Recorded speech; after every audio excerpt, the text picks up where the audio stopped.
कविता सादर करणार आहे जी आपण सर्वांना माहितीच असेल। ही कविता आपले लाडके कवी कुसुम अग्रज यांनी लिहिलेली आहे। ही कविता लढावृत्ती दाखवते व धैर्य रसावर आधारित आहे।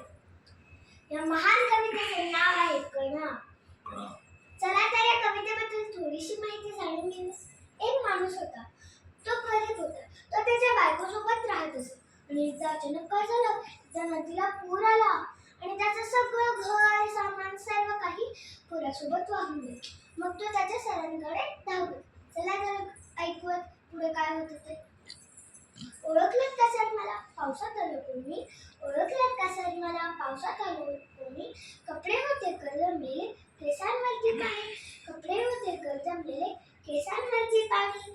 क्षणभर बसला, नंतर हसला, बोलला वरती पाहून, गंगामाई पाहून आली, गेली घाटात राहून। गंगामाई पाहून आली, गेली घाटात राहून। माहेर वाशिनी पोरीसारखी चार भिंतीत नाचली, माहेर वाशिनी पोरीसारखी चार भिंतीत नाचली। मोकळ्या हाती जाईल कशी, अरे मोकळ्या हाती जाईल कशी, बायको मात्र वाचली। मोकळ्या हाती जाईल कशी, बायको मात्र वाचली। भिंत खचली, चूल विझली, गोटे नव्हते नेले, प्रसाद म्हणून पापण्यांवर पाणी थोडे ठेवले।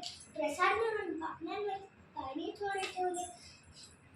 कारभारणीला घेऊन सांगे सर आता लढतो आहे, कारभारणीला घेऊन सांगे सर आता लढतो आहे। पडकी भिंत बांधतो आहे, चिखलगाळ काढतो आहे, पडकी भिंत बांधतो आहे, चिखलगाळ काढतो आहे। खिशात हात जाताच हसत हसत उठला, खिशात हात जाताच हसत हसत उठला। पैसे नको सर जरा एकटेपणा वाटला, पैसे नको सर जरा एकटेपणा वाटला। मोडून पडला संसार तरी मोडला नाही कणा, मोडून पडला संसार तरी मोडला नाही कणा। पाठीवर हात ठेवून फक्त लढ म्हणा, पाठीवर हात ठेवून फक्त लढ म्हणा, फक्त लढ।